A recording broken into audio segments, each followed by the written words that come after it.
My name is Martha Ribant. And do you remember when you first kind of realized that the coronavirus was going to have an impact on you and your community? So my sister sent me a tweet, and it had to deal with how when people are talking about the deaths from coronavirus or any big virus, will say, well, we don't really need to be that concerned because the only people who are dying are those who are really old or really young or have some type of compromised immune system. And she sent me this in like late February, I would say. So it was before there were as many like stringent restrictions.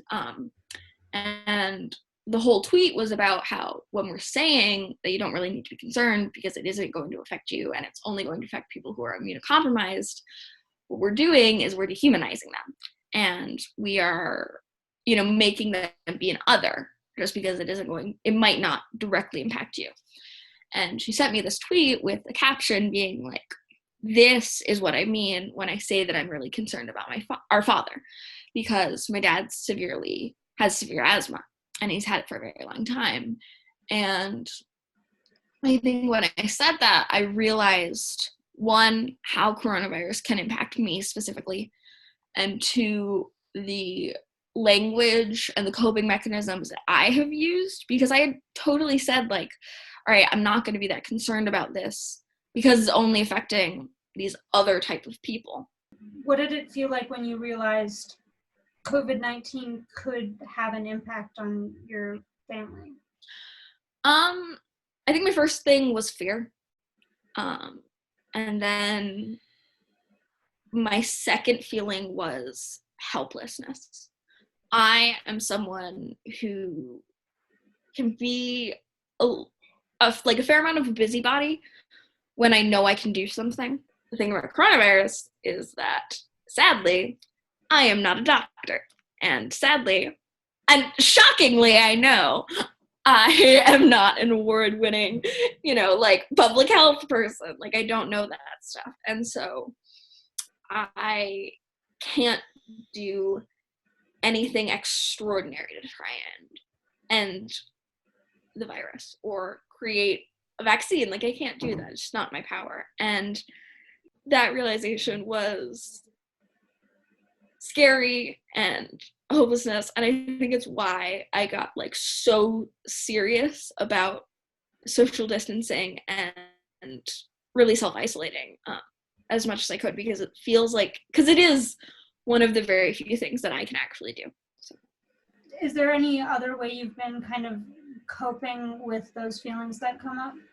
Trying to find the good. I'm terrible at doing that. Like I'm so bad at doing that.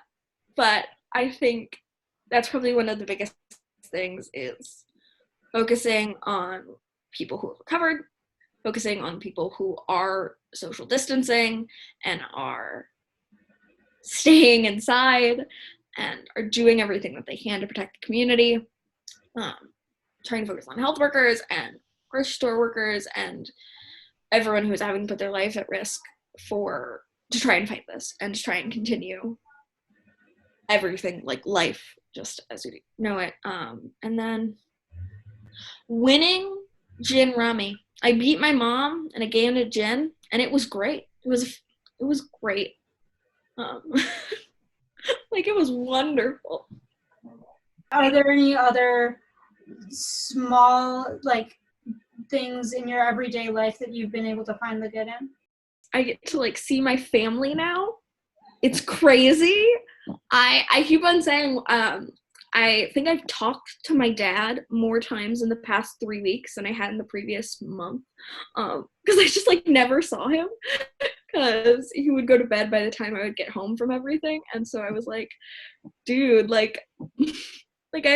talk to him now, and I get to see him, and I get to see my mom and my sister. And so I think that though we're all here for really, really, really crazy reasons, it's still nice to be able to see my family, and I think it really helps me recognize how lucky we are in that way.